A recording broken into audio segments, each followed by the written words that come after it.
एकदा गेलो तर दरवाजाच खोलला नाही त्यांनी. आम्ही 2 तास ते बसून आलो.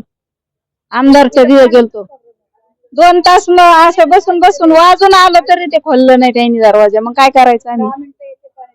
आम्हाला फक्त पाण्याची आणि गटर सुविधा करून द्या फक्त. पाणी नाही येत बिलकुल. आणि तो अख्खा चेंबरचं पाणी असतं. चेंबरच पाणी घाण. मग आजार नाही पडत तर काय? सगळे आजारी पडतात. नाही. रोज दवाखाना चालू आहे आमच्या इथं. आणि आम्ही घर काम करतो, दुनिया भांड्याची काम करणाऱ्या बायात. आम्ही काय घरातल्या अशा नोकरवाल्या बाया नाहीत सगळ्या.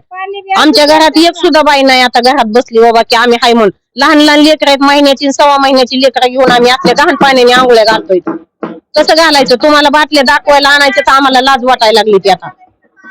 बरोबर आहे ना.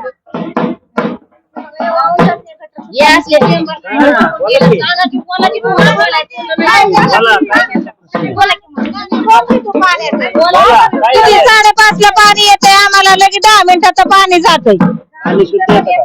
कसलं येतं पाणी? हो का ही पाईपलाईन सारी मुरली त्याच्यात. हो गटराची. आता कुठं करावं? आम्ही करतो तक्रार, चेंबरवाल्याला करतो, सगळ्याला करतो. आणि पैसे त्यांना दिले तरी ते तिथंच गटोडी ठेवतात. आमची गाडी आल्यावर आम्ही नेऊ म्हणतो. मग कसं काय करायचं? फोन केला का फोन तर जे आमच्या अगोदर करीन मतदानाच्या अगोदर त्याला देणार. मग काय करणार? हा ना, काम केल्याशिवाय तरी काय? नाही तर म्हातारा निघणार नाही बाया. हा मग काय तर काय करायचं? इलाजच नाही त्याला आता. ही बघा बरं भाऊ, सगळं पाणी इथं पाईपलाईन त्या टेम्पोच्या खाली ना सगळं मुरतंय त्यात पाणी. आणि ते पिवळं झरत पाणी येते. आम्ही बाटल्या भरून ठेवणार आहे. मग काय सगळे आजारी पडलेली आहेत, लहान लहान लेकरं आहेत. रोकठोक महाराष्ट्राला सबस्क्राईब करा आणि बेल आयकॉनवर क्लिक करायला विसरू नका.